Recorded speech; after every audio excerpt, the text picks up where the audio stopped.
नमस्कार बॉस, स्वागत है आपका एमपीसीजी सुपरफास्ट 100 खबरों के साथ। मैं हूं रीनू। तमाम खबरों का जिक्र करेंगे, लेकिन सबसे पहले एक अहम खबर। कांग्रेस के वरिष्ठ नेता आचार्य प्रमोद कृष्णम ने राष्ट्रपति चुनाव में एनडीए से राष्ट्रपति पद की उम्मीदवार द्रौपदी मुर्मू का समर्थन किया। उन्होंने कांग्रेस हाईकमान को नसीहत भी दे डाली। वरिष्ठ नेता आचार्य प्रमोद कृष्णम के ट्वीट से सियासत में हलचल बढ़ गई है। दरअसल बुधवार की रात को कांग्रेस के वरिष्ठ नेता प्रमोद कृष्णम ने ट्वीट कर लिखा कि पंडित मोतीलाल नेहरू से लेकर आज तक कांग्रेस हमेशा शोषित, वंचित और आदिवासियों के साथ खड़ी रही है। राष्ट्रपति चुनाव में एक आदिवासी महिला उम्मीदवार द्रौपदी मुर्मू का विरोध करना मेरे विचार से बिल्कुल उचित नहीं है। पार्टी हाईकमान को इस पर पुनर्विचार करना चाहिए। गौरतलब है कि आज ही 10 जनपद पर कांग्रेस अध्यक्ष सोनिया गांधी ने कांग्रेस के वरिष्ठ नेताओं की बैठक बुलाई है। बैठक में 18 जुलाई को होने वाले राष्ट्रपति चुनाव के अलावा कई अन्य मुद्दों पर भी चर्चा की जाएगी। कांग्रेस की मीटिंग से पहले प्रमोद कृष्णम का यह ट्वीट चर्चा का विषय बना हुआ है। तो वहीं यूपीए की ओर से राष्ट्रपति पद के उम्मीदवार यशवंत सिन्हा का बुधवार को भोपाल कमलनाथ के निवास पर स्वागत किया गया था और इस पर भी आचार्य प्रमोद कृष्णम ने ट्वीट करते हुए लिखा कि ये नौबत आ गई अब कि किसी कांग्रेसी को ही लड़ा देते हैं।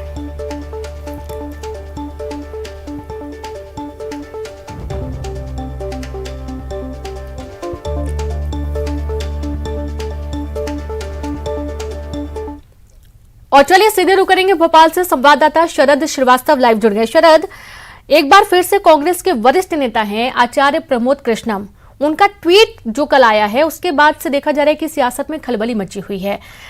एनडीए की जो उम्मीदवार है राष्ट्रपति पद की द्रौपदी मुर्मू, उनका समर्थन करते नजर आए ट्वीट के माध्यम से।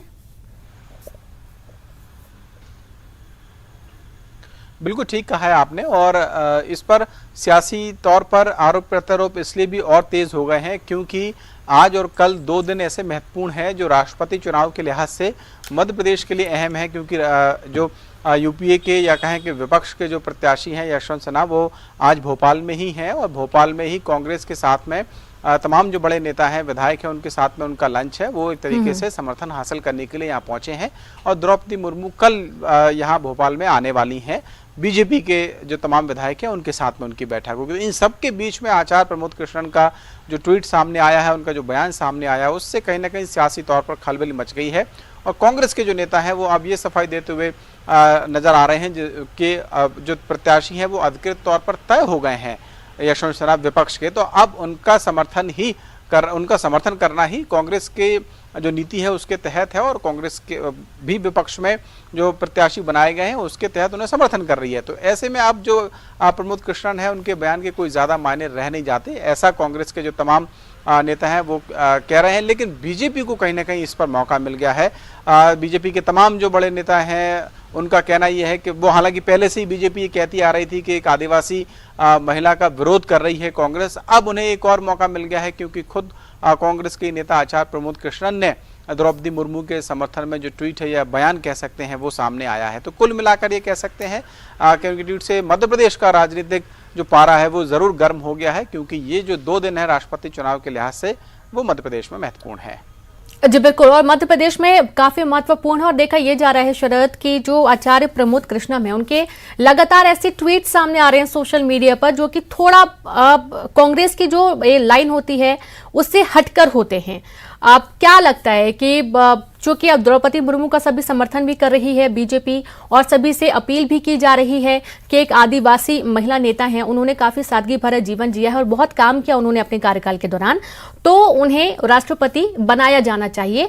और ये लगातार, चाहे वो मध्य प्रदेश की बात कर ली जाए, चाहे छत्तीसगढ़ की बात कर ली जाए, तमाम बड़े चेहरे बीजेपी के भी पहुंच रहे हैं और अपील कर रहे हैं। चूंकि आदिवासी महिला हैं, इस वजह से और ज्यादा जोर समझ में आ रहा है। कांग्रेस इस नसीहत को मानती हुई नजर आएगी, क्या मानेगी, कि क्या संभावना लग रही है?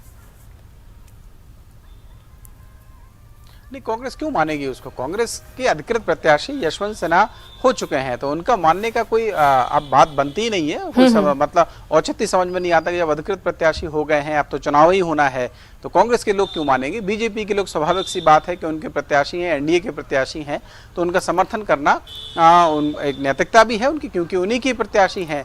तो ये एक अलग बात है। लेकिन हाँ, जो बयान सामने आ रहे हैं और उन पर जरूर चर्चाएं हो सकती हैं। प्रमोद कृष्णन क्यों इस तरीके के बयान दे रहे हैं, उसके पीछे भी अंदर खाने बहुत सारी खबरें चल रही हैं कि वो साइडलाइन है, लिहाजा इस वजह से वो अपने जो बयान है वो इस तरीके के दे रहे हैं। क्योंकि जब अगर एक नाम तय हो गया है, अधिकृत तौर पर तय हो गया है, प्रक्रिया चल रही है, समर्थन हासिल करने की बात चल रही है, उस बीच में ये कहना है कि अब समर्थन कर देना चाहिए द्रौपदी मुर्मू का, तो ये बात तो तब हो सकती थी जब प्रत्याशी अनाउंस ही ना होता, निर्विरोध ही चुनाव हो जाता, तब की स्थिति में तो हो सकता था। लेकिन अब जबकि प्रत्याशी घोषित हैं दोनों तरफ के, तो फिर तो चुनाव संभावित है और ये बयान हो सकता है कि प्रमोद कृष्णन की कुछ व्यक्तिगत नाराजगी हो पार्टी के अंदर।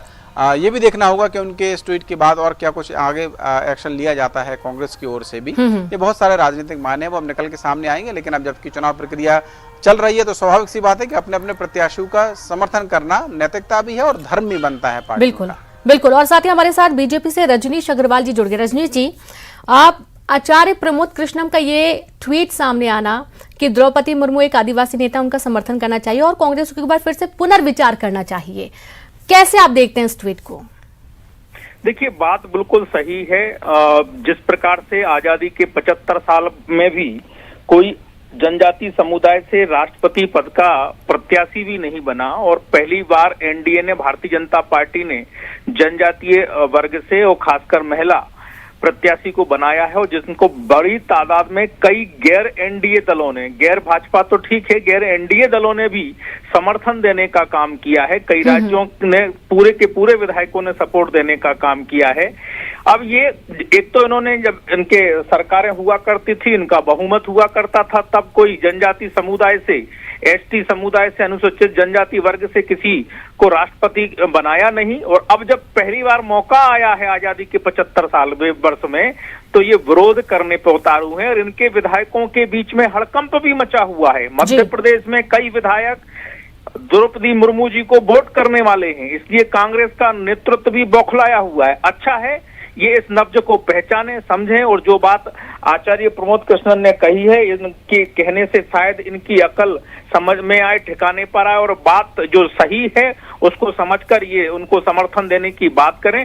वरना ये जनजाति समुदाय के लिए जो मौका मिला है, जो अवसर मिला है, वो कहीं ना कहीं उसका विरोध करके ये जता रहे हैं कि ये इनकी उन्नति, प्रगति और बड़े पदों पर बैठना देखना नहीं चाहते। जिन वर्गों ने लगातार इनको सरकारें दी, जिन वर्गों ने लगातार इनको बड़े पदों पर बैठाया, जिन वर्गों ने लगातार इनको शासन सत्ता सरकारें देकर इनकी प्रभुता बढ़ाई, आज उनको मौका आया है तो ये उनका विरोध कर रहे हैं और तमाम प्रकार के अनर्गल आरोप प्रत्यारोप की राजनीति कर रहे हैं। और इनकी पार्टी तो इस मामले में टूटने फूटने वाली है। मैं आपके चैनल पर आरोप लगा रहा हूं कि कई विधायक मुर्मू जी का समर्थन करेंगे, कांग्रेस के कई विधायक समर्थन करेंगे। आश्वस्त है इस बात को लेकर? किस रूप में देखते हैं ये जाने। जी, आश्वस्त है इस बात को लेकर कि कांग्रेस के कई विधायक समर्थन करेंगे द्रौपदी मुर्मू जी को? बिल्कुल करेंगे। कई जनजाति विधायक जो कांग्रेस से चुनकर आए हैं करेंगे, क्योंकि उनकी अंतर आत्मा ये कह रही होगी कि हमें पहली बार मौका मिला है, उनके वर्ग से किसी नेता को पहली बार मौका मिला है, वो वोट उन्हें करें। उनकी अंतरात्मा की सुनेंगे तो बड़ी तादाद में जनजाति समुदाय के कांग्रेस विधायक भी द्रौपदी मुर्मू जी को वोट करेंगे। जी, और साथ ही रजनीश जी, चूंकि राष्ट्रीय स्तर पर बात हो रही है और कुछ वक्त पहले देखा गया था कि उन्होंने राजस्थान के जो मुख्यमंत्री हैं उनको भी राजधर्म की नसीहत दी थी। कुछ वक्त पहले उन्हें हिंदुत्व को लेकर भी अपना बयान दिया था। तमाम ऐसे बयान जो कि कांग्रेस की जो पार्टी लाइन है उससे हटकर दे रहे हैं। क्या समझ में आ रहा है कि एक बड़े स्तर पर कोई नाराजगी, या फिर यूं कहें कि जो आचार्य प्रमोद कृष्णम हैं, जो कि काफी बड़ा नाम है, आचार्य हैं, तो एक बड़ी फैन फॉलोइंग भी है उनकी, तो उसके आधार पर कांग्रेस को मानना चाहिए, उनकी बात सुनना चाहिए, उस पर ध्यान देने की जरूरत है? रीनू जी, 2014 में जब कांग्रेस बुरी तरह हारी थी तो ए.के. एंटोनी की एक रिपोर्ट आई थी, कांग्रेस ने जाहिर की थी। उस रिपोर्ट में कहा गया था कि हिंदुत्व को लेकर, हिंदुओं को लेकर जिस प्रकार का कांग्रेस का रवैया रहा है उसके कारण इनकी बड़ी हार हुई है। तो ये अपनी स्थापित टीम कमेटी की रिपोर्ट को नहीं माने तो आचार्य प्रमोद कृष्णन जी जैसे कई लोग, G23 जैसे कई लोग ये बात समय समय पर कहते रहे हैं, कई नेताओं ने कहे हैं, लेकिन ये मानने वाले नहीं हैं, क्योंकि ये एक खानदान, एक परिवार की चापलूसी में चलने वाली पार्टी है। और आज जब आजादी के 75 साल में द्रौपदी मुर्मू जी जनजाति समुदाय में पहली बार मौका मिल रहा है, उसका भी विरोध करके समुदाय का भी विरोध करने का काम कर रहे हैं। जी बिल्कुल। आप लगातार बने रहे, शरद भी हमारे साथ जुड़े हुए हैं। शरद, जैसा कि ये पूरा मामला सामने आ रहा है, अब इस पूरे मामले में एक चीज और देखी जा रही है कि कांग्रेस पहले छोटे स्तर पर समझ में आता था कि अंतर्कलह है, अब समझ में आ रहा है कि राष्ट्रीय स्तर पर भी अंतर्कलह की बातें हैं। अब जैसा कि आपने भी सुना भी रजनीश जी को कि जो रिपोर्ट आई थी 2014 में, उसमें ये कहा जा रहा था कि हिंदुत्व को लेकर काफी लापरवाही बरती जाती है कांग्रेस की तरफ से और यही कारण है कि हार हुई है। जिस तरीके का पूरा सिनेरियो आप देख पा रहे हैं, बताएं कि क्या समझ में आ रहा है। एक बार फिर से क्या कांग्रेस की छवि खराब होती हुई नजर आ रही है? देखिए, कहीं ना कहीं सवाल तो खड़े होते ही हैं, क्योंकि जब अधिकृत तौर पर अगर कोई प्रत्याशी घोषित कर दिया है, क्रॉस वोटिंग हो जाए मतदान के दौरान में, वो एक अलग बात है कि विधायक के मन में कुछ और था, दिखा वो कुछ और रहे थे, तो ये एक दूसरा मुद्दा हो सकता है। लेकिन जिस तरीके से खुले तौर पर अगर प्रमोद कृष्णन कुछ लिख रहे हैं और उनके बयान सामने आ रहे हैं, तो निश्चित ही ये इससे कहीं ना कहीं कांग्रेस को के लिए कई तरीके की जो परेशानियां हैं वो खड़ी हो सकती हैं। क्योंकि सार्वजनिक तौर से अगर किसी पार्टी के किसी नेता का बयान सामने आता है तो बड़ी बात होती है। क्रॉस वोटिंग के होना एक अलग बात है कि भाई उनके मन में कुछ और था, वो दिखाना कुछ और चाह रहे थे, जैसा कि रजनीश जी दावा कर रहे हैं। देखना होगा कि ऐसा हो पाता कि नहीं हो पाता, लेकिन ये तो खुले तौर पर जो बात है वो सामने आ रही है। जी।